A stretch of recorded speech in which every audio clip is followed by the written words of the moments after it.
2, 1.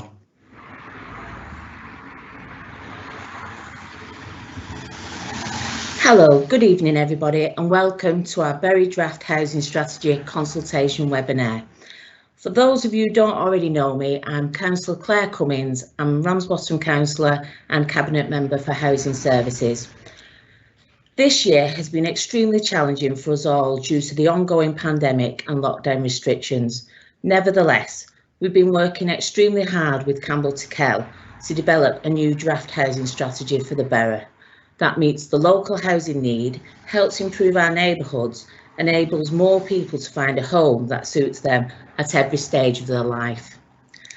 The purpose of the housing strategy is to provide a local framework for all housing related activities undertaken by the council and its partners to help ensure delivery of sufficient high quality housing of the right types in the right places. It was our intention to undertake a number of consultation events as drop-in sessions and face-to-face meetings. However, with the current restrictions on social gatherings, that has not been possible. Nevertheless, it is important for all residents and stakeholders are able to have their say, and that is why we are inviting you here this evening to give you the opportunity to share your views and opinions with us and to ensure that the proposals within the strategy meet your needs and aspirations. This evening, we are going to have a presentation from Campbell Tickell around the key themes of the draft strategy, followed by a question and answer session where you have the opportunity to ask questions to our panel of housing professionals and provide feedback. Just to let you know, you can submit your questions via the chat function at any time throughout the presentation. You don't have to wait until the end. We've already had some questions submitted and we'll be fielding these questions first. This webinar is being recorded, so by taking part in it, you are consenting to your questions being shared. The recording will be available to view in the next few days on our Bury Draft Housing Strategy Consultation webpage. So, without further ado, I'm going to hand over to the panel for brief introductions, followed by the presentation by Campbell Tickell. Over to you, Jackie. Oh, thank you, Councillor Cummins. My name's Jackie Summerscales and I'm the Principal Strategy Officer at Bury Council, and I'm going to be fielding the questions for you this evening. Kelly? Good evening, I'm Kelly Boyd and I will be assisting the team tonight. Over to you, Paul. Hi, I'm Paul Lake and I'm Director of Regeneration and Capital Growth at the Council. I'm not sure who comes after me. Chris, is it you?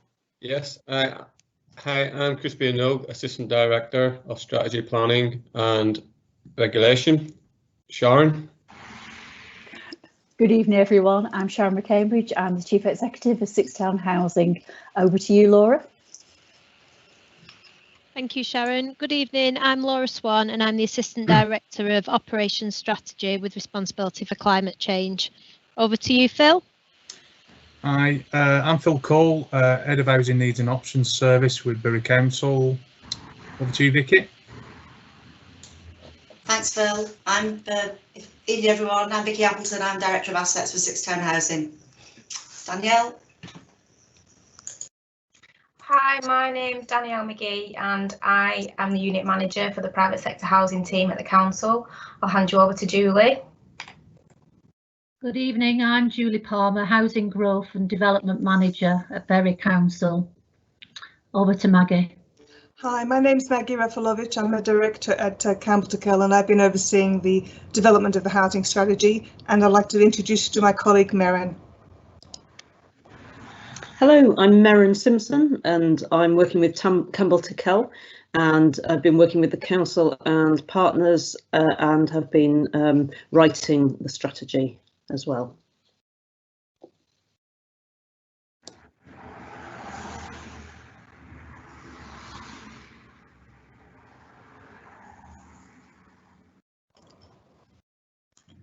Okay, I think at this point we're going to start with the presentation of the about the housing strategy. It's been great actually working with Berry. It's been a really good experience to work very closely with colleagues throughout the council, actually in all departments, in developing this housing strategy. Could you go to the next slide, please, Alex? Okay. When you're doing a housing strategy, and once upon a time these used to be statutory documents, the local authorities had to produce them, and then that changed, and they didn't do it, and then for several years local authorities didn't do many. But we've noticed in the last 5 years or more that councils have started to do them again. And the reason for that is that it's really important to actually understand what the future is and what's required across all housing needs. So it isn't a strategy for social housing, it isn't for private housing or own occupiers or anything like that. It's relating to all of Berry's homes and actually to the people who live in it and the housing needs that are needed. Could you go to the next slide, please? What we're going to do today is I'm just kick-starting this presentation. We're going to go through the process of developing the strategy, the contents of it, and we'll give an overview. There's then going to be Q&A, as Councillor Cummings has said, and a discussion. And one of the things I actually wanted to say is, because this is some of the conversations yesterday and queries yesterday, we were asked a lot of questions about the green belt. Now, what the housing strategy doesn't do is it doesn't actually specify exactly what you're going to be building where. It builds a vision for what's required. It looks at the needs, it looks at the demands, it looks at the current conditions, but it doesn't actually set out exactly what is going to be built where, and that's why the green belt hasn't been touched on this particular strategy. It's not the place for it. Could you go to the next slide, please? Now, when we did this, the council wanted, and I think it's really important that local authorities do that. It's not about sitting around a table and some consultants coming in from outside and sort of coming up with what you think needs to be done in a strategy. You actually need to be very particular and pertinent to the area and the authority that the strategy is based in. And in order to do that, you really do need to know what the needs and the demands are. So we spent quite a bit of time working with our colleagues in ARC4, who's the company that we work with very often on housing strategies, analysing the data that's needed. So we looked at what's called secondary data, which means data that already exists. So you're looking at the census, you're looking at house prices, social lettings, income data, valuations, and you put together a picture of what the reality on the ground actually is. And we complemented that with a survey, a primary survey, which went out to 16,000 households. We had over nearly 2,100 responses. And that's regarded as from that we could actually find some really pertinent information. And the error margin on the responses we got was within 2%, which is actually a good indication. So it gives you what the trends are. It doesn't give you absolutely every single piece of information you want, but it gives a very good basis for actually building on what you need to do in the strategy. We then did a lot of consultation, more so on this strategy than I've done in a lot of other local authorities, I have to admit. We had over about 40 interviews with different people that worked within the council and the partners.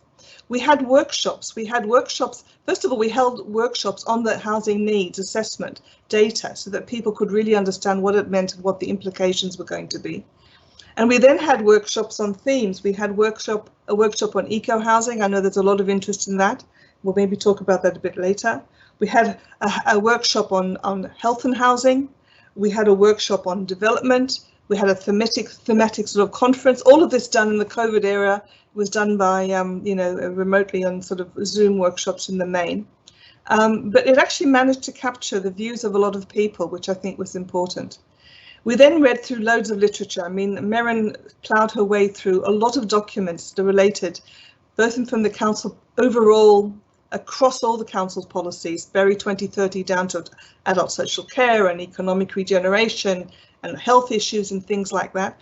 And obviously we had to also look at what was happening in Greater Manchester and nationally, because a lot of changes are happening. So the evidence we got was from a range of sources and from talking to a lot of people, so that we were able to do that. And I have to also commend Bury for actually the amount of public consultation that it's actually doing. We have a survey that's been on the website since December, which is finishing on the 22nd of February, apologies. There's also been an easy version, so people, for example, with learning disabilities have had the opportunity to also input into that. And I think it's really important. And finally, it connects with programs across and beyond the council, which I mentioned before. Can you go to the next slide, please, Alex?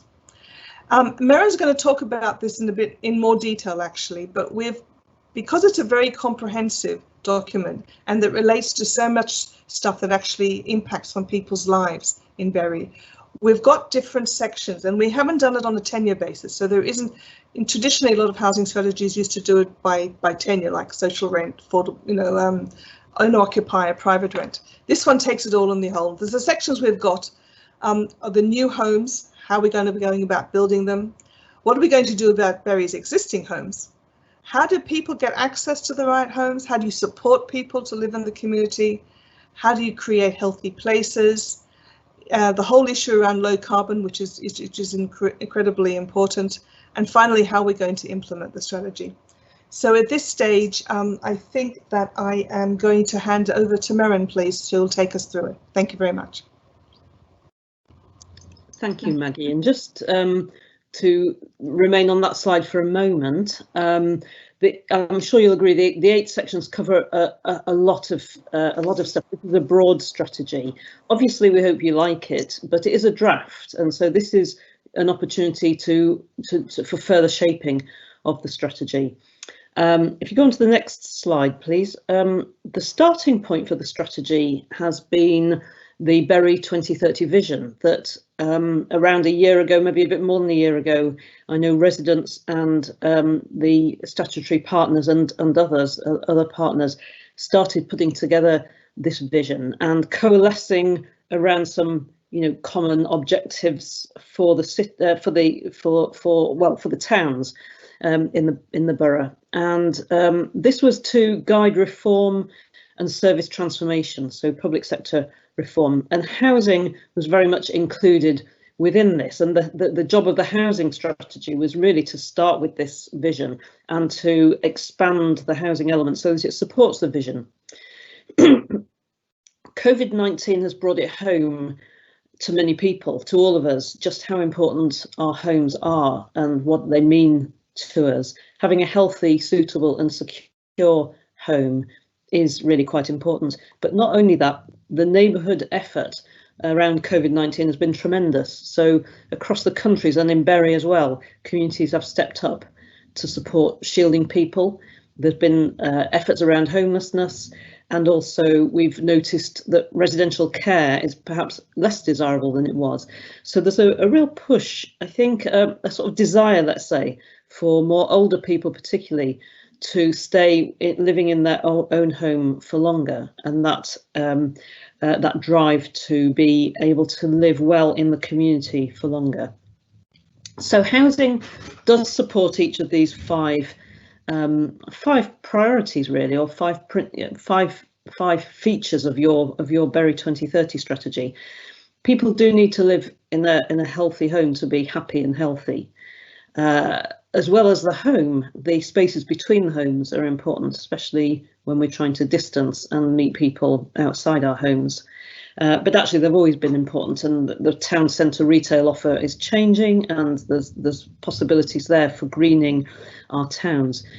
Designed ideas are important with residents. This is a strategy which is all about understanding residents' requirements, and I think in more than just whether or not they have an affordable home to live in, but what they actually want from their home and how it helps them to live. In terms of future-proofing the infrastructure, the strategy sees housing as part of the infrastructure, because once you've built a house, it's there for a long time, no matter who owns it. It's part of the infrastructure of your place. And so it's important that we find ways to invest in it and maintain it and bring it up to carbon neutral standards. And then inclusive business growth. It's really important to try and capitalise on this opportunity that a shift towards eco homes will bring economic opportunity. So the idea is for residents to be actively engaged in driving the future for each town, and also for having a say and shaping, let's say, the kind of the mix of housing that is produced in each place. And the vehicles for doing that are different in different places. So you've got the Radcliffe Master Plan, the Bury Marketplace plans, Prestwich, but also smaller developments in the other towns, Whitefield, Ramsbottom and Tottington. And the strategy does propose some mechanisms for holding discussions about what housing mix to and what that's going to do to the places. And it's important that residents within the townships understand that the expectation is for each of those visions to support borough-wide and indeed Greater Manchester-wide ambitions, things like the drive towards carbon neutral homes by 2038 and meeting housing needs and that sort of thing. And I just want to reiterate what Maggie says. This document and this forum of people is not where we're discussing where site allocations are made. That's a different process. That's part of the planning process, part of the GMSF. This isn't about that. It's about homes in their entirety, and new homes is actually a relatively small part of the overall housing strategy. So, do you want to go to the next slide? And these are just some of the outcomes that we'd hope that the strategy will achieve. So, more homes in the borough, increased affordable housing supply not just meaning new homes, but also perhaps an increased number of relets becoming available, and perhaps purchasing property on the open market or leasing it from private landlords to bring it within that affordable housing supply bubble, if you like. More dynamic housing markets, so more moves within the market so that people can find what they're looking for at different stages of life and a home that's suitable. Good quality, healthy homes and places is what we'd hope to achieve in the long term. Support that enables people to live well in the community, already mentioned, more on that later. Intelligent, evidence-driven, targeted investment. So getting more intelligent about how we target the limited resources that there are. Towards township housing strategies, eliminating rough sleeping by 2025, and that's a government drive, and Phil Cole will give you at some point today the latest on that. And a rapid move towards low carbon homes. So these are really the headlines of what we're trying to achieve through this. If you go to the next slide, this section is about new homes, and the questions here, at least the 3 questions plus the statement that's supporting delivery of new homes, are really about what's driving the strategy in terms of the new housing. There's a lot behind each of these. So, for example, who lives in Bury now and in the future? It's really important that we understand who's going to live in the homes in order to know what to build and then to work out how to influence what is built and where. So if you go on to the next slide, this graph, what it says is that in the first towards the left-hand side of it, we've got the younger age group going up to 75 plus age group at the right-hand side, and these are different kind of cohorts, if you like. And what it says is that your younger people are leaving Bury, the town of Bury, and the borough of Bury. And that is aged between about 20 and right up to about 50, mid-50s. So that age group is leaving Bury, and the question that needs to be asked is how can we persuade people to stay and to come to Bury in those age groups.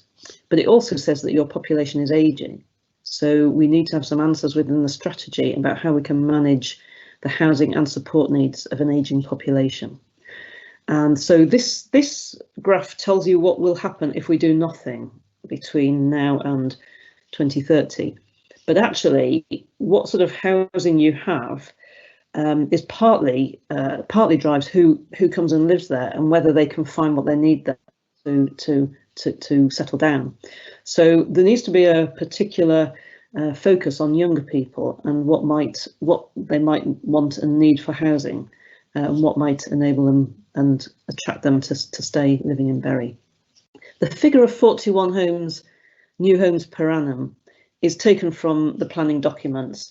We have not, in this debate, we have not had an input into that figure in any of this strategy. We've simply taken it from the planning side of things, and that is still to be confirmed and subject to an examination in public.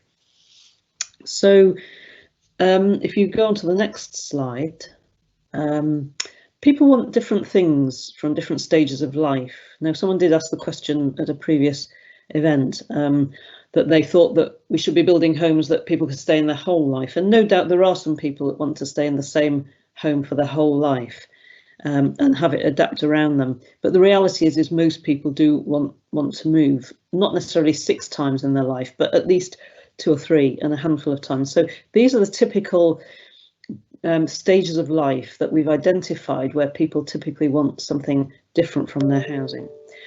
And the housing market assessment, housing needs assessment, tells you more about some age groups than others. So when it comes to older people, we know that most want to stay put for as long as possible. But actually 40% in the earlier stages would be happy to consider a move, downsizing or maybe to somewhere more suitable. And that changes in terms of what people are looking for, after after 75 and then again after 85. So we've got information, quite a bit of information about that. And as well as these stages of life, I think it's the young residents seeking independence and Bury's young professionals, and even people looking to settle in Bury to some degree, where there's less information available. So in addition to this, it looks a little bit at specialist housing, and what we've moved away from in this strategy is the idea that supported housing or specialist housing is always has the housing and the support together in the same package, and actually separating the two and saying, some people want to live in a house, a normal house in a normal street. Many people want to do that, but they also need some support. So how can we support them in a way that's appropriate for them? And that's what we've done in this strategy when it comes to specialised housing. We've looked at separating those two. However, there is still a need for, and it is still appropriate to do supported housing in some instances. If you want to move to the next slide, we've got here a little bit about how the council might influence what's built and where, and how it might support delivery in line with this vision. So the council does have limited control over developers, but it can help to incentivise and to influence and to compel to some degree what is built where. It has its affordable housing policy within the Section 106 planning obligations guidance, but there are still limits to that, because at the end of the day it's viability of sites that determines whether a developer will develop or not. So there's but actually there's a number of other ways that the council can influence that.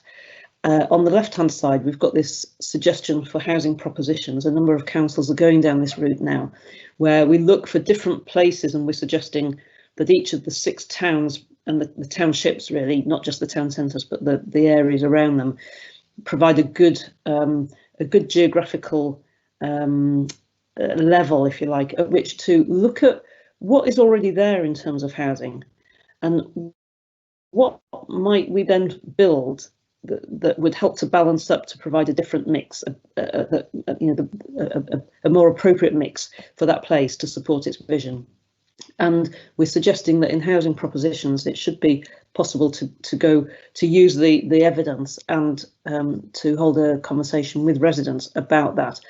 Now, it's also important to say that while doing that exercise does help to get people thinking about that and to present a vision and a proposition for what sort of mix of housing would be good, it will inform a range of plans, but it does not have any formal status in the planning system or in legislation. So this is not a new planning document. This is simply a vehicle for for having those conversations and coming to some sort of ideas about what a good mix looks like. Then we've got other mechanisms for influencing, and I won't go through all of these now, but there's a developer forum and prospectus to set out the vision. Obviously the council has more control over the homes it builds and on other public land, but actually there's a lot of different ways in which the council can start to help with things like land viability and financing, and lots of possibilities there. So if we move on to the next slide, I'm going to move away from new homes now and go on to existing homes. So most of the homes that are already, there, that will be there in the next 10 years. Perhaps the number of homes might increase by 7 or 8 or maybe up to 10% over the next 10 years. But actually, most of those homes are already there. So firstly, the strategy includes elements on improving the condition of council homes, and Six Town already have a reasonably up-to-date stock condition survey and asset management strategy.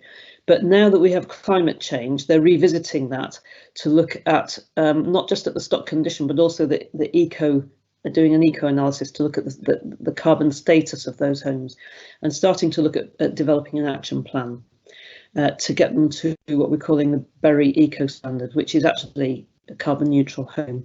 So that is that we'll come to that later about how that's happening. There may be opportunities for leaseholders to sort of work with the council and joint investment on some of those issues. Then we've got health and safety and improved powers of redress for tenants, and this follows the recommendations from the Grenfell inquiry, and that is being worked on by Six Town as well.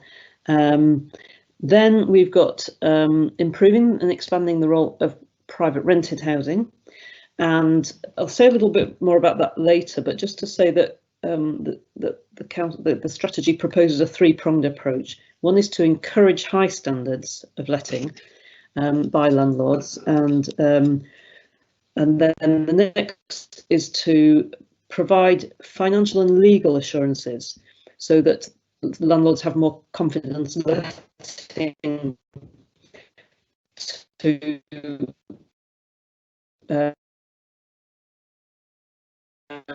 people who landlords, if you ask the party to undertake the lettings of the policies, then there is an ethical option in Bury.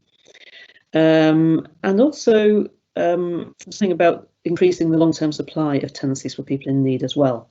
And then thirdly, the proactive enforcement around using the many powers that the council has and already uses well to address substandard practices and properties. We've also got HMO licensing in there, and bringing back empty homes into use, a number of measures relating to that. So another theme on existing homes is about adapting homes for people to live well in the community. We said that people want to stay put as much as possible, but or many people do, some don't. So actually, could we review how those adaptations are, and the financial mechanisms that sit behind them, how they work in order to keep as many people living well in the community and in their own homes as possible. And then finally, there's a little bit about redeveloping the Traveller site at Fernhill.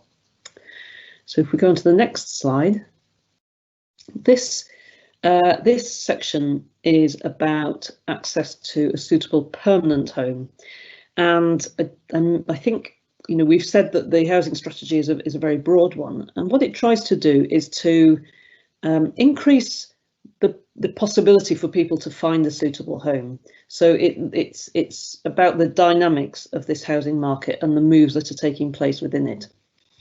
And what the strategy talks about is supporting home ownership. The council already has a good discounted home ownership scheme on new homes, but actually it's looking there's a number of different other elements coming through, available and also coming through to do with shared ownership, things like rent to buy and other sort of help to buy type of products, both nationally and potentially locally. So that's about how can we support more affordable home ownership.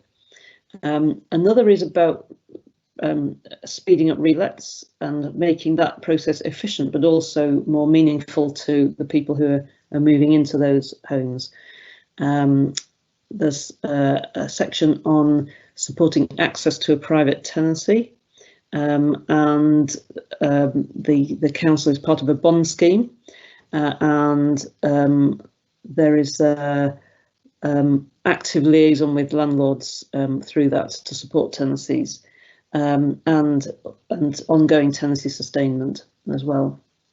Increasing supply to reduce homelessness, potentially through, well, definitely through leasing homes from private landlords, but also potentially through acquisition as well. And supporting people to choose a suitable home for their old age. This is quite important. Many people don't want to move, but some are just fearful of it and fearful of the change. And actually, really, their home is becoming less and less suitable for them. And sometimes people need help through that process. There are organisations and ways of working with people that can help them with the emotional decision making, as well as actually finding a home that suits them and moving. So we're recommending that the council starts to look at that, because where people do really want to move but need a bit of help with that process, then that can free up a home for someone else as well. Enabling better access for disabled people to an adapted property is something that is being looked at, and supported sharing options as well. The Cabinet has recently, well, I think it was a few months ago now, signed off a TMO moving to a full self-financing model, and that's probably one of only a couple in the country. So tenant management organisations are part of that, but actually there's all sorts of options for things like co-housing, co-living, home share options like supported lodgings, shared lives plus. I think sharing is becoming more possible with it being enabled by online means, but also this whole coronavirus situation has, I think, led some people to really not particularly want to live on their own anymore. So supported sharing could work for a significant number of people going forward. And then things like community land trusts and cooperative housing as well are all possibilities there. And the council wants to enable that where people want to do it. And then reviewing the review of housing options. This is, if we're going to become more diverse in the types of housing and access, then we're going to need to review the housing options service, looking at balancing people's aspirations for things like shared ownership with needs, and also sustainability of a tenancy or a property. So if you go on to the next slide, this section 5 is about supporting people to live well in the community. So yes, a home is really important, but for some people a little bit more support is required, either temporarily or on a long-term basis. So one of the key features of Bury 2030 is a shift to a new neighbourhood model. And as I understand it, this is a combination of 5 community hubs with the multidisciplinary teams for health and care sitting behind those. And this is a new model that will enable a lot more dynamic ways of providing support and what I'm calling enabling support. So support that enables people to do more in their lives and to live more independently, rather than support that keeps people requiring support. So one of the elements is around easy access to informal support and early help through community hubs. So this might be support that other community members might be able to offer, just being connected to people and, you know, being able to have conversations and to do things with people. is part of what can be very helpful in terms of supporting people. And early help is a council programme, and that is being delivered through the community hub. So easy access to that is important, walk-in access essentially. And then there's an element here, and the strategy has a number of suggestions around developing more natural communities of support and peer support. So perhaps if there's people who have been homeless or have had drug and alcohol problems or something like that, could they be buddied up with someone else who's been through a similar experience? Domestic violence is a key one here. Could they be buddied up with someone to help to provide that one-to-one peer support? Other ways of looking at that is creating village hubs potentially around sheltered housing or in the town centres, and shared lives is another example of where perhaps someone with an enduring mental health problem or a learning disability actually lives with another family or household and shares parts of their lives with them. So that's about natural communities. Then the council has commissioned support for some specific needs, and it's done a really important job, I think, to work out exactly what's required and commission from expert organisations those elements. And there's 4 lots: one around complex needs, one around floating support, one around domestic abuse, and one which is essentially supported accommodation for young people moving into independence. And then we're talking about also dedicated enabling support for people with a learning disability. So this is about and care leavers and people with mental ill health. Slightly different in each case, but looking at whether there could be some communities of support between individuals that are enabled by a support worker. So of course, when it comes to a learning disability, there's you've got a co-production network that is starting to inform that, so that we get the right sort of homes in the right localities that are available for people with a learning disability. If you want to go on to the next slide, we're going to talk a little bit about homelessness, particular element of support. Bury already has a homelessness strategy and action plan, and this strategy wasn't going to rewrite any of that because the people that have developed that are much closer to the what's going on in homelessness, and it's a good strategy. So this really refers to that, and it works around place, property, partnership, person, prevention, and promoting and raising awareness of homelessness and the causes and solutions. So that is that's already happening and in train. In addition, there's elements here around supporting people to avoid loss of a home, so preventing homelessness, and there's some proposals around sustaining tenancies, and also for owners facing repossession. Now, you'll probably be aware that evictions are paused until the 21st of February, and that mortgage payment holidays are extended to the 31st of March. But the question that everyone is thinking is, what then? And there could be a huge number of problems there, and the council and partners are looking at what its response can be in order to try and help people to sustain those tenancies, build relationships with the tenants and the landlords to help that to happen. And then eradicating rough sleeping. There are the government wants to do this, but at a GM level, there's a very big drive from the mayor to eradicate rough sleeping. So Phil will say more about the next steps, because I think it's moved on even since we wrote this strategy, and in the mix there is the potential for a homeless hub. And if you go to the next slide, the strategy, most strategies, housing strategies now have sections on health, because the NHS is, definitely waking up to the idea and the understanding, and not just the understanding, but the idea that they can do something about poor quality homes and the impacts on people's lives from that. So Healthy people, homes and places is what this section is called. The first part is about healthy homes and people or households. So looking at how the council is already and has been for some time looking at fuel poverty, and not just looking at it, but bringing in quite large sums of money, millions of pounds, doing insulation works to people's properties, probably going beyond insulation, but with a view to making people's homes warm and comfortable, and that strand of work, it's hoped that the council is able to expand that as well. Integrating housing into the Bury neighbourhood model.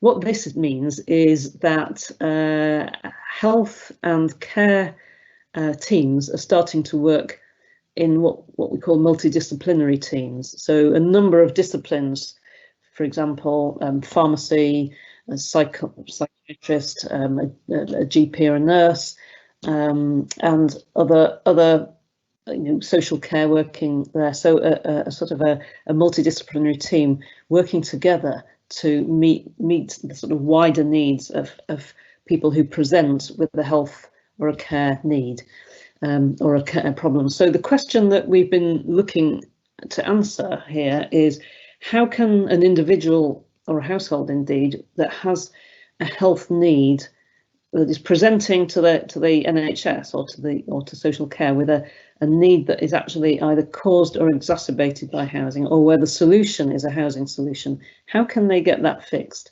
How can they do that? And the strategy has some proposals for integrating housing into that model so people can get their housing needs met.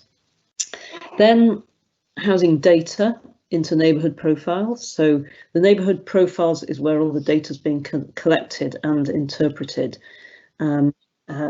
with a sort of a data warehouse backing it up. And the idea is that we put housing data into that as well, which tells us about things like stock condition. Greater Manchester's just finished a stock condition survey, so some of that will be useful. But there's other data linked to housing. And how can that be added into that data pool to result in better targeting? So you know not only where people are poorly and what they're with from your health data, but also your housing data. You know where the poor condition homes are. And then there's the final section in this subsection is around minimising hospital stays, so that people are safe and secure when they're discharged, and they're not likely to be readmitted because their home wasn't suitable for them. Then we've got a section on healthy communities and places, and this is more about the place. You already have a very good private housing team that is working with other agencies like the police, fire service, and on some issues, including criminal activity, but other less extreme issues as well. And the idea is that this might develop and become more recognised and actually connect a little bit more with the community hubs to look at how problems might be solved with communities as well. It proposes a checklist for healthy place shaping, and that is for new places, but also perhaps existing places that could be developed with residents, and then used as a sort of a charter, if you like, for different places. And it also talks about village hubs. I mentioned them before in terms of natural communities of support where people can connect and live well, but the idea that people could perhaps living there or living in that general area could reach everything they need on a day-to-day basis within 15 minutes walk in that area. So the idea that people might get to know each other within that hub and can be connected, and that can help them to live well.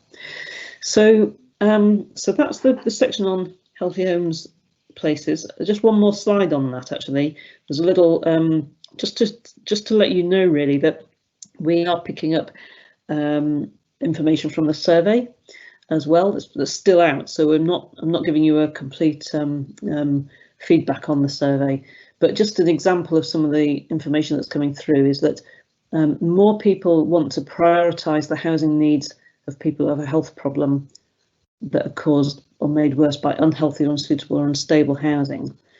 So at the point when you need help with that as an individual, that's the top priority. The middle priority is about prioritising and targeting resources in the places where the data is telling us that people have the worst health and housing problems. And then thirdly, prioritising action on fuel poverty and cold homes in private housing. Although the potential there is quite significant because there are grants available for capital works, and the council, is advised to put some effort into getting hold of those grants for people on a house by house basis.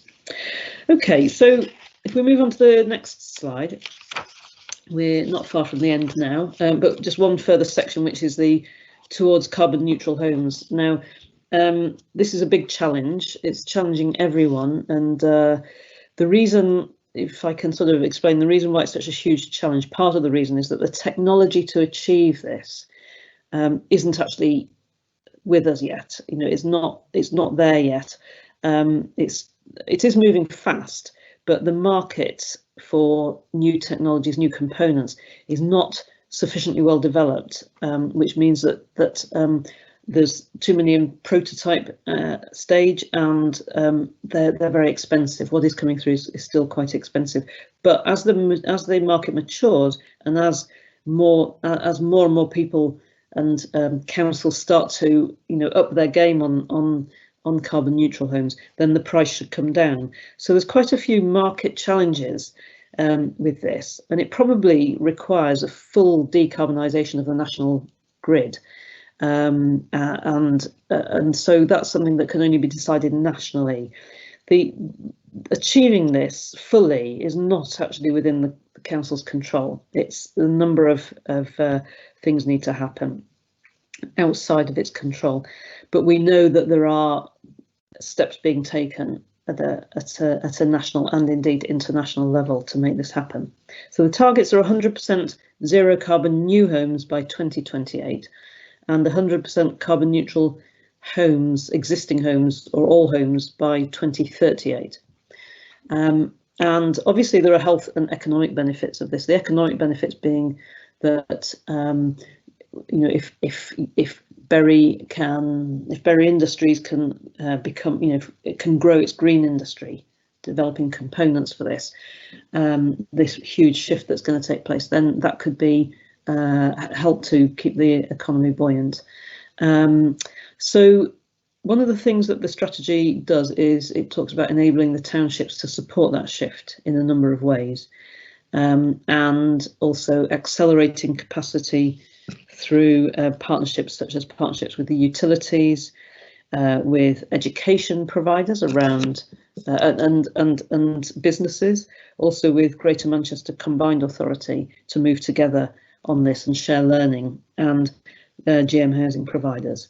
So just on the enabling townships to support the shift, through the survey, the consultation survey, 17% of the people that responded to one of the questions said that they would be interested in joining a stakeholder forum in one of the townships to look at how residents can become part of supporting this shift. And there are a number of ways that that could be possible. So we thought that 17% is quite high, in fact. So if you go on to the next slide, the overall approach to this, existing homes needs to be dealt with quite separately from new build homes. So if we look at existing homes first, the overall approach is for the council or Six Town to fast track a number of pilots for what we call deep retrofit, which is to do the whole house all at once, make it carbon neutral in one go, and it costs maybe £30,000 or £40,000. And to do a few of those to learn how to do that. And then from that learning and learning through other partnerships, we can work out a plan to roll out measures across all 8,000 homes over a longer time period. And I know that Six Town are already have made significant progress on thinking through that and on making a start on that. There's also housing association homes that have their own strategies there, and that the council is in dialogue with, and private homes as well is a really key part of this. And this is where perhaps residents can really support. So their knowledge and sharing their knowledge with others about routes to zero carbon homes, about how to, what new technologies might be available and trusted financial mechanisms to pay for those. Perhaps things like, well, going on to new build really, perhaps things like, when it comes to buying a new home, if you're unsure as to whether to buy an eco home, one that's at a high standard, the energy bills are usually significantly lower. So could residents help with promoting an understanding that, if you may well pay a premium on the price of the home, but you're getting low energy bills for years and years to come. And that's a message that, does need to get out there.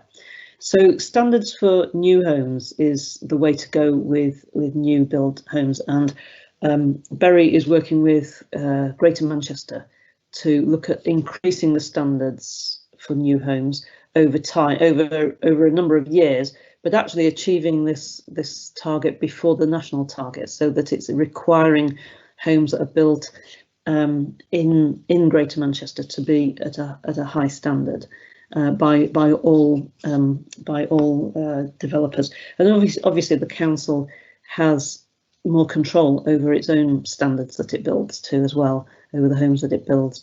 So that's a standards approach largely on new build homes. So if you go on to the next slide, this is really it. How we'll implement the strategy. Well, I think Bury is developing its style on implementation of all strategies, and it's all around the lovely late Victoria Wood's lovely song Let's Do It. And this is about, the sense that I get from this is that it's about our collective responsibility in Bury, so it's about us, not about any single individual organisation's responsibility. And it's about things like getting good practice from elsewhere, and that's the aspiration part of doing. Let's have inspiration ourselves, but let's look outside as well to see what might be possible. The participation and collaboration comes across very strongly, and it being the change that Bury residents want to see, and that takes us right back to Bury 2030 again, and to the vision for Bury. So that's, there's a lot in this strategy. It's very ambitious.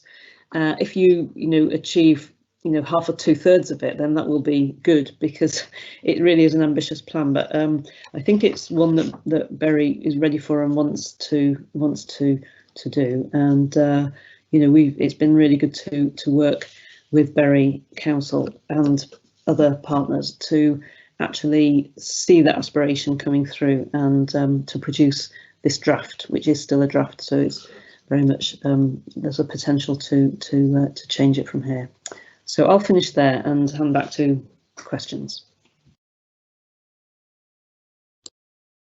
Hi everybody, it's over to me now for the questions. I just wanted to let you know that we have already had quite a few pre-questions submitted, and we've also got some questions that we weren't able, well, we ran out of time last night and weren't able to respond to.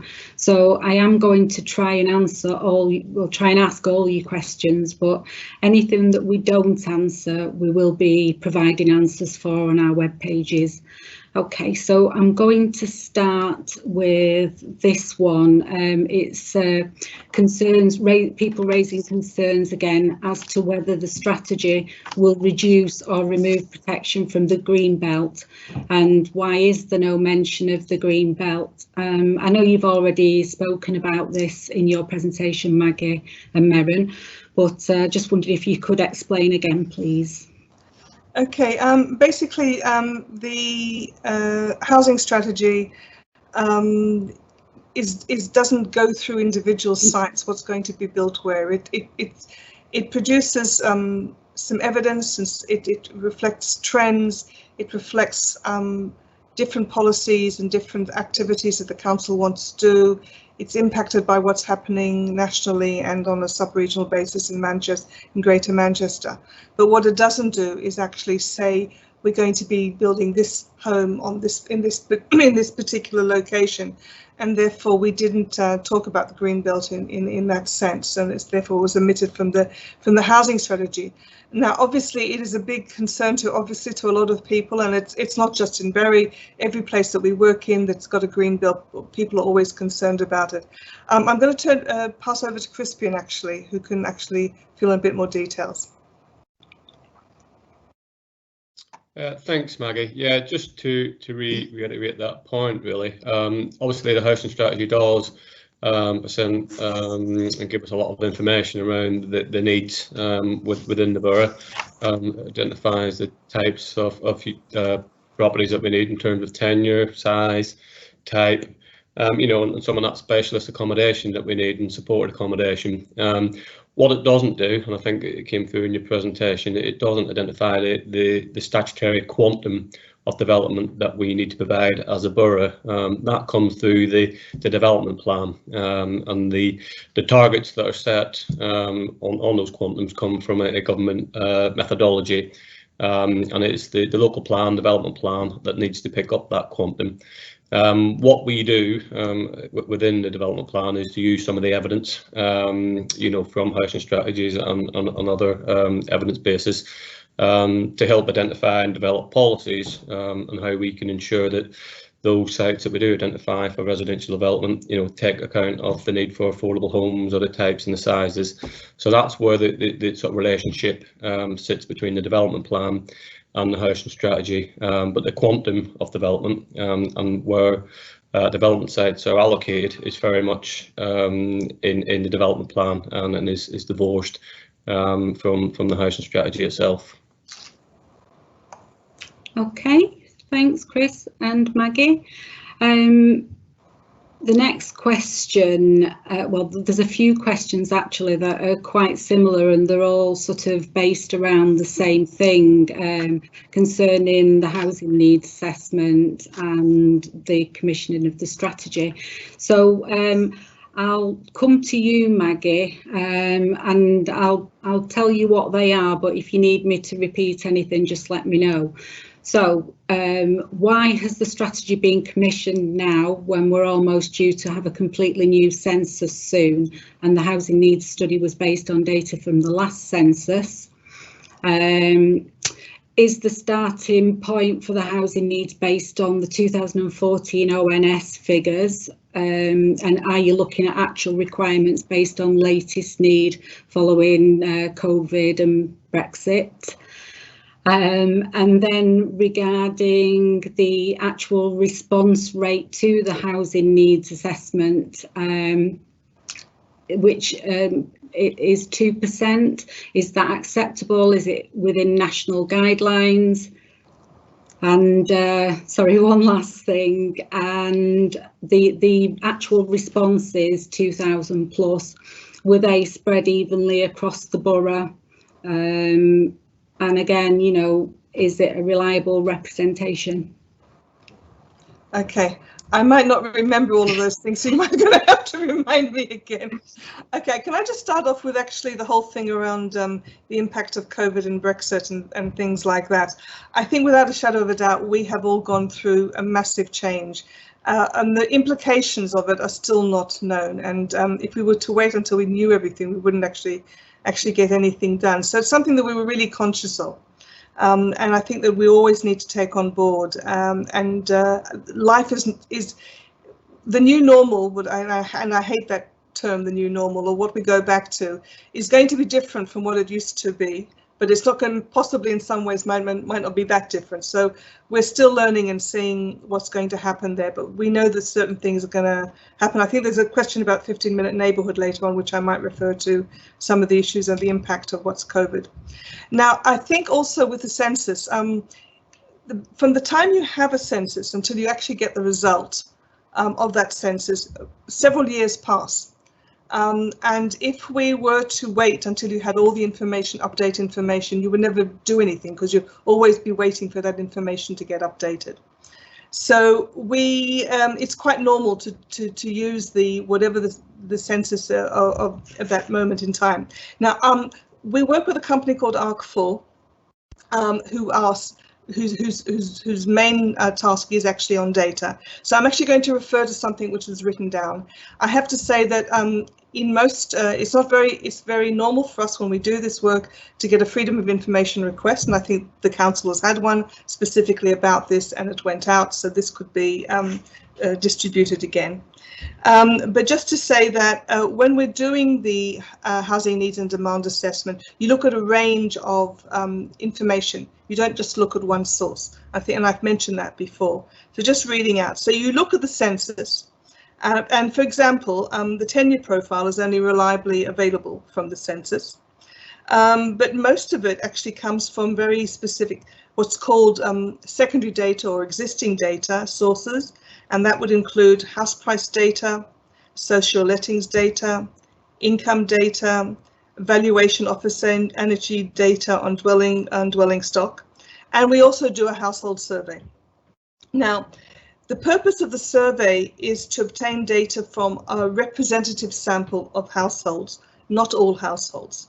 So to understand what the general patterns of housing need and the aspirations and expectations of what's required. And there is a difference between needs and expectations and demand, which is quite an interesting thing to have as well. Now, if we were to ask loads of people or everybody, it would cost an absolute fortune. And I don't necessarily think, in terms of standard practice in social research, is to engage with a sample of the population, just like you have, polls at election time, whatever. You don't ask everybody, you have a poll. Now, there were 2,093 responses, and it provided a sample error of about ±2%. And that means if 50% answered yes to a question, you can be pretty confident that the result of the whole population is between, I've got here some figures, 47.9% and 52.1%. So if you interviewed a few more people, it might change something, but the overall impact would be absolutely negligible. So and that is what's used by throughout the country. And the other thing is this: the needs assessment, the housing needs and demand assessment, can be challenged at the local plan process, and inspectors can challenge it. And the information that was provided and the way it was done was something that we are very confident, and we know that we can stand up to inspection. So that's an important thing to take into account. So we've just got as far as all that information goes, you've got all that evidence, and then you add on to all the things I talked about before, the level of consultation. I know there's a few more questions about consultation later, but we talk to a lot of people. And also the people, ARC4, they've got a lot of research experience and professional accreditations in that.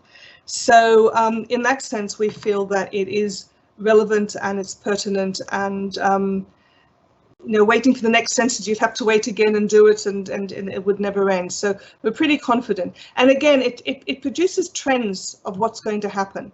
Now, on top of that, the impact of what COVID is going to be on the type of homes we need to build, what we want to build, the size of them, the location of them, the ability to work in them, the interaction with the outdoor space. These are things that will have to be adapted as well. But we think that what we've got is a pretty good basis on which to form this strategy, on which we are consulting. So we know what you've got in front of you is something that we've put a lot of work in, but we do need the results of the survey, and we do need your input from the consultation exercises. I think that's about as much as I've got to say on this right now, Jackie. Okay, thanks, Maggie. That's great. And don't go anywhere. I'm going to be coming back to you shortly. Okay. It's a pre-submitted question that you referred to a short while ago. And it says, the strategy talks about 15-minute neighbourhoods. Please, can you explain what this means? Okay. I mean, Merrin talked about that. Merrin related to the fact that we can live our lives. and have access to good education, good health services, work opportunities, shopping, retail, coffee shops, the quality of life that we all, open spaces, that we can actually get to it within a 15-minute. It's called 15-minute, where you can either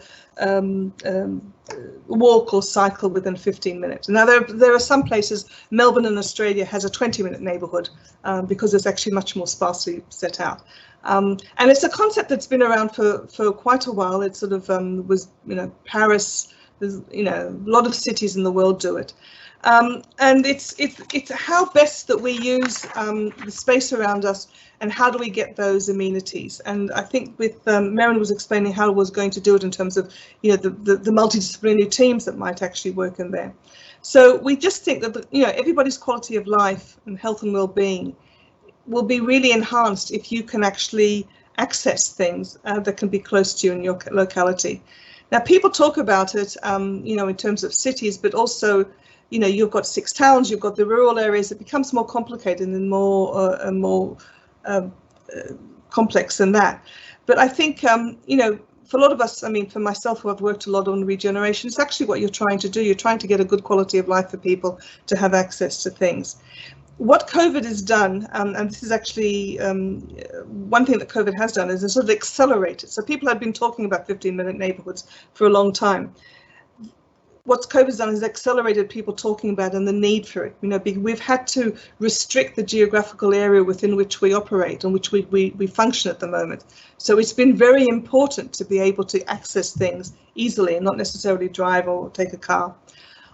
And add on to that the whole issue around the climate change, trying to reduce our dependency on cars. And in certain areas, it's impossible to do that. In rural areas, it's impossible. Say you're going to, you don't need a car, or lots of other places. And I don't cycle, so I'm dependent on walking. But I think if you take the concept of the accessibility, quality of life, you add on to that COVID, which is going to change maybe the way that we work and we go to work. There've been surveys in different places that they're talking about 40% of people will only going to work 40% of the time. That changes a lot. On top of that, the issues around climate change, and there's that drive to that 15-minute neighbourhood. And it's where, where communities want to meet, work, live, enjoy themselves. So that's what it's more or less about. Great, thanks Maggie, that was very comprehensive. I'm going to leave you alone for a while now, and yes. I'm going to come to Paul. I'll be coming back to you though shortly, so don't go anywhere. Right, this one's for you, Paul, and the question is, we have an ageing population in Bury. What are the plans to provide a wider range of homes and tenures for older people to enable improved independent living? Well, I think we do have control over some of the brownfield development sites, and of course what we'd like to do is see more new build houses, and perhaps that include formats like bungalows, but also with access issues built in, because what we don't want to do is to have to spend huge amounts of money adapting difficult properties people live in because there isn't suitable stock elsewhere. So I think it is about trying to influence the supply of new housing. One of the initiatives we're going to be doing in the next 2 years is trying to get more of our very small sites out to the market, and hopefully on those sites we'll encourage smaller format bungalows or accessible housing to be built there. I don't know if Sharon McCambridge might want to have a say on this as well, Jackie, but okay, Sharon, do you want to add anything to this? Yeah, just one of the things I think it's just worth noting, because I think Paul's covered quite a bit there. One of the things is I think we're looking at how far we go back and have those better conversations with people to fully understand what they want and need as they move through those stages of life. One of the pieces of the work that's going on in the background at the moment, which I know that Adult Social Care is looking at with health, is the market position statement on accommodation people with social care needs. and that's going to look at a range of different needs, but obviously it is meeting, you know, about meeting older person's needs and what that looks and feels like, and matching that with any future care needs as well as that accessibility. And some of that will obviously relate to new build. It'll be looking at what we've already got as well, what we might repurpose, look at differently, enhance. So there's a vast amount of things going in there, but I think it's just worth knowing there's another piece of work going on in the background around this as well. Very useful, thanks Sharon. Julie, do you have anything to add to this before I move on?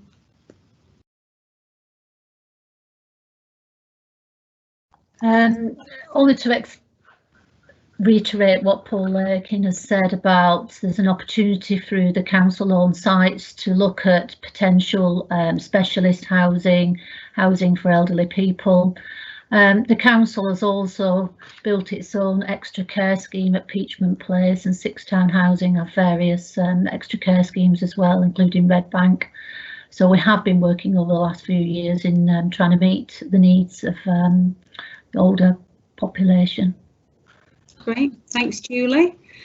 Right, Phil, I'm coming to you for this one.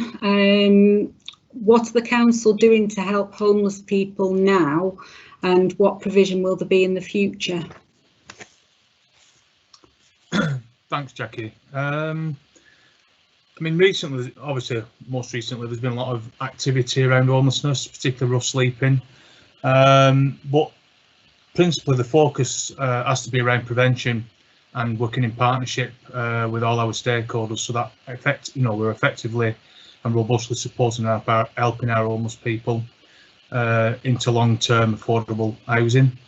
Linked with that, there has to be robust support services to ensure that the people have that support, particularly around health and things around addiction. We have an homeless team, just to let people know. We obviously have an homeless team that supports and assists all homeless people and families. As part of the new Homeless Reduction Act legislation, we now have to provide a personalised action plan with all our customers that come through the service. That's really helpful in terms of having clear outcomes to help ensure we act as quickly as possible for each person, because each case is different and we have to tailor that approach appropriately.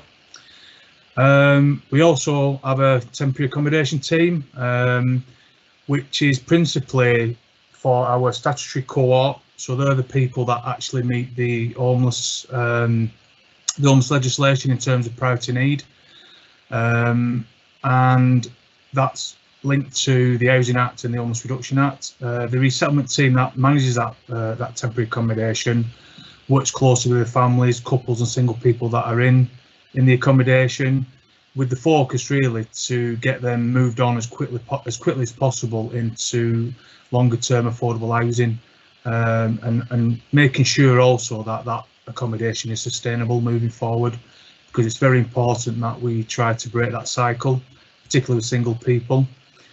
We also have numerous commission services, principally for my service it's the complex needs service and the floating tenancy support, and that really helps my service with the transition from our emergency accommodation into what we call intermediate temporary accommodation, which is supported, and then with that journey ultimately trying to get them into their own accommodation once the tenancy ready. We also, and it was touched on earlier, that we've also had an intention to build an homeless hub in the future, and that's really linked to our aspirations to deliver temporary accommodation more robustly again within the borough, particularly for our rough sleepers, single people and also our care leavers. And that kind of facility would enable us to provide support services a lot better, working with all our stakeholders, and it would also really probably save funding and lessen the impact on other public services by, again, having that kind of a preventative measure, identifying the issues early and then doing something about it. I think one final thing I'd just like to add is that I think the challenge from homelessness moving forward, and particularly now with COVID this year, and particularly with the eviction ban coming to an end soon, there's going to be a massive influx of homelessness coming through all homelessness services across the country, and it's having the move on properties really to help with homelessness, so that people aren't stuck in the system in temporary accommodation for too long, and so that it doesn't, to try and lessen that impact on families, couples and single people. Thanks, Jackie. Okay, thanks, Phil. Right, I'm going to come to Crispian for this one. Seeking higher standards from developers on private sites needs local policy to be in place. Does the council have a local policy or plan? Thanks, Jackie. Yes, we do have a local plan, and that's used to determine planning applications and design. There's also the National Planning Policy Framework, which sets out some design guidelines which we have to adhere to in the determination of planning applications. There's also a current consultation out at the moment on national standards of design. So those, assuming that they go forward, will be applicable, and local authorities will be required to establish local design codes as well to add to that. So I think the answer to the question is we do have a local plan. The policies do need updated through a new local plan, development plan, and those will address design standards. Great, thanks, Chris. Right, back to Maggie and Merrin. I don't know which one of you is going to answer, but the question is, what is the Bury Eco standard mentioned in the strategy? It's over to Merrin. Merrin, please.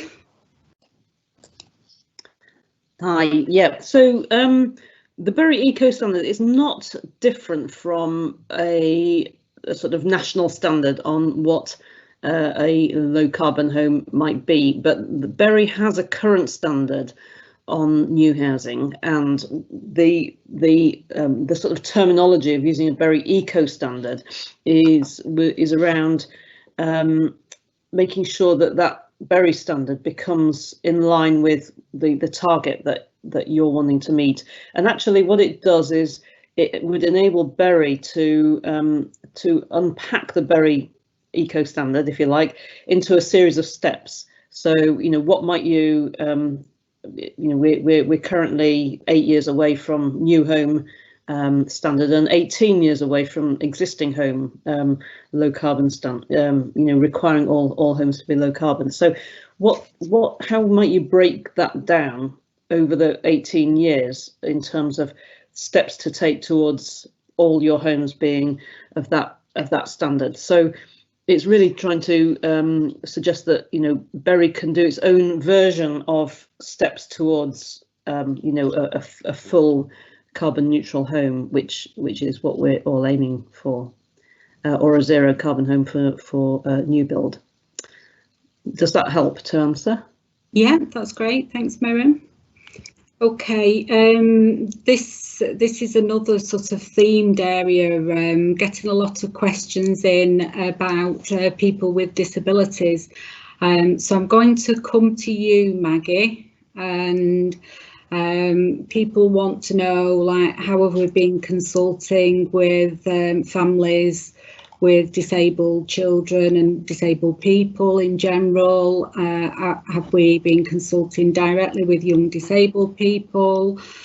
Can we make sure that we do consult with them if we haven't? I mean, we have been doing quite a lot of work, which I'm sure you can tell everybody about.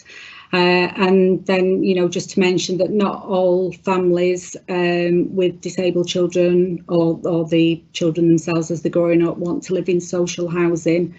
So, we need to look at the other options that are available. Okay. Okay, I mean, as I said when I was just talking about the originally in the presentation, I've been really struck by how the council, from the leader and chief exec down, have been adamant in trying to expand the consultation as much as possible. But obviously it can be quite difficult at times. But I know that, for example, Bury people first conducted a focus group session a few weeks ago. I met with a group of carers We've sent consultation to the autism support group, learning disability group, carers disabled employee groups, Health Watch, Jigsaw, posted onto the Berry directory. The survey itself has got an easy read strategy, which is on the web, and an easy read survey, which has been important. The Staying Well team, who are supporting the elderly, vulnerable, disabled residents, have been going around on visits, so letting them know about the consultation, even if they haven't got an email. And I think that just to clarify, I mean, it's really important. I mean, that this strategy doesn't become a document that just sits on the shelf.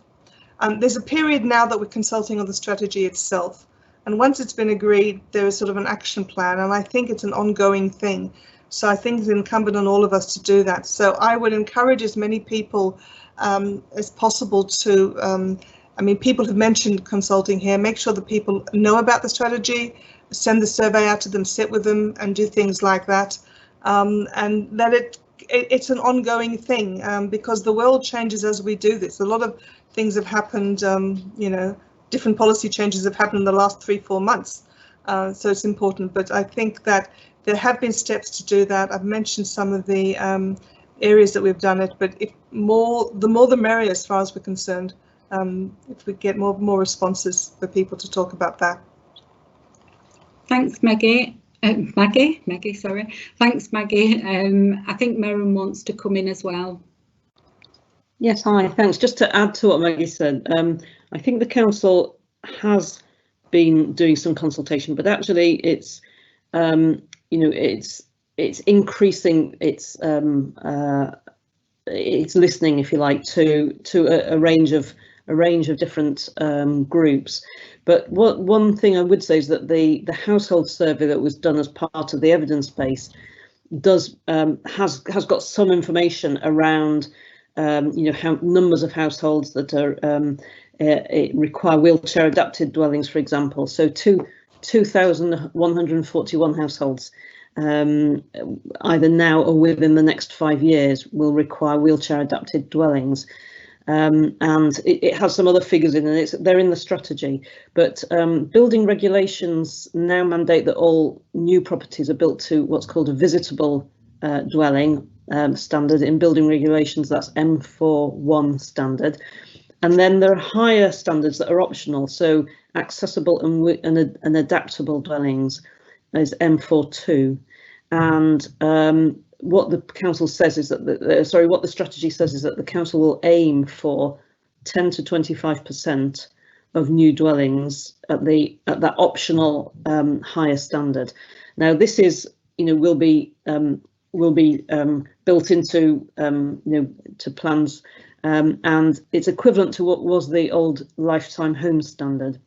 So what this hopefully does is, with new developments, it makes sure that the plans incorporate the needs of disabled people to some degree within the housing that's built, so that's about, you know, I saw the point about disabled people that want to buy a suitable home, and that can help with that. But what I would also say is that there's also disabled facilities grant, and looking at the financial assistance policy of the council to look at how best to spend those resources, and the DFG policy is neutral, tenure neutral. So there are mechanisms there, and the strategy does have some of those in them, but there's nothing like really getting to understand those needs, and you know, I think it's bury together and bury people first as two potential groups that the council could do further consultation with is a really good suggestion. Thanks, Merrin. Just in case it was missed, I just wanted to let you know that Bury People First actually produced the strategy and the survey for us. So what you see on the website was produced by them. OK, I'm going to move on to the next question now, and this one goes to you, Paul. How can we improve town centres and rebuild communities now that many more shops are going to be disappearing from the high street, leading to future demise? Thanks. Yeah, we've got a number of different town centres, and we're going to take very active steps in each. You'll know that we've got a Radcliffe Strategic Regeneration Framework that talks about the council actively using our own assets to stimulate and redevelop the town centre. We've been working hard on to bring forward a scheme in Prestwich, which will include some brownfield housing land. But again, you know, the mix there will be more about kind of amenity, a bit of creative workspace. So we don't want to kind of try and bring new retail units into towns like Prestwich, given that it's already successful, and we think the sort of formats like fashion formats have long ago kind of left those sort of towns. For Bury Town Centre, we're about to announce a master planning partner we're going to work with, and again there, you know, much more of the emphasis is around a major reinvestment around Bury Market and the interchange, and again it's a mix of kind of smaller companies, creative jobs, visitors, visitor economy stuff that supports retail as part of the mix, but not driven primarily by retail. And I think that's really key for the future. I think we're lucky in Bury, we've got some fantastic town centres, but as with all councils, we have to be highly active in intervening because, you know, the scale of decline in physical retail has been quite alarming, really. That's great. Thanks, Paul. We're seriously running out of time here, and I've got loads and loads of questions. I'll try and get in as many as I can, but we really have only got, probably only got time for this last question, actually. So it's about, well, it's to you again, Paul. As more shopping is being done online, has the strategy fully explored the likely future empty buildings in the town centres for accommodation and redevelopment as homes? Yeah, we need to be really careful about this. I mean, there are opportunities to build housing in and around town centres, but we need to make sure it's got right. There's plenty of examples nationally of really poorly converted offices creating not very nice houses for people and creating conflict between town centre uses and residents. So I think one of the things you'll see certainly in the Bury master plan, the town centre master plan, is careful thought to where some residential zones could link to the town centre, but I think there has to be a degree of thought through integration. I just don't think it's about trying to close old shop units and build flats above, because we've seen that type of development and it's not always worked well. But equally, I'd just say, you know, we recognise the pressures physical retail's under, but Bury Town Centre in particular starts from quite a good place regionally and comparatively to some other centres. So, you know, I don't want people to take any message that we don't think there's a future for physical retail. We just think it's different. But we do think there's a blend of residential apartments and flats and townhouses that could come in and around town centres, and we'd be interested in working with developers who could help us deliver that vision. Thanks, Paul. Right, okay, so as I say, unfortunately we've run out of time, but we will answer all the questions on our frequently asked web pages, and you know, you can contact me if you have any further queries. My details are on the web pages, and I'm going to hand you back to Councillor Cummins now for the closing remarks. Thank you.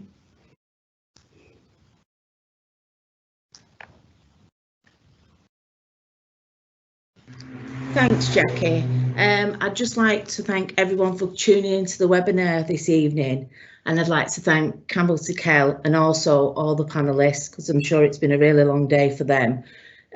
All questions raised today will be available on the Bury Draft Housing Strategy Consultation webpage under the frequently asked questions. Again, apologies for those who've not had their questions answered this evening. Please go onto our website and fill in the survey. It's up there till the 22nd of February.